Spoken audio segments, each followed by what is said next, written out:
চাই,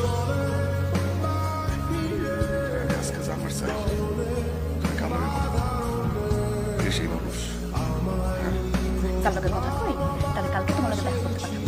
কথা কই সামনাসামনি।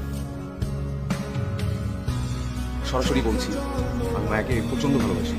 ও যে এত দিন রাত কষ্ট করছে, ওকে এর যে একটা ভালো জীবন আশা করতে পারে না। আমি ওকে কথা দিচ্ছি, আমি ওকে অনেক ভালো লাগে।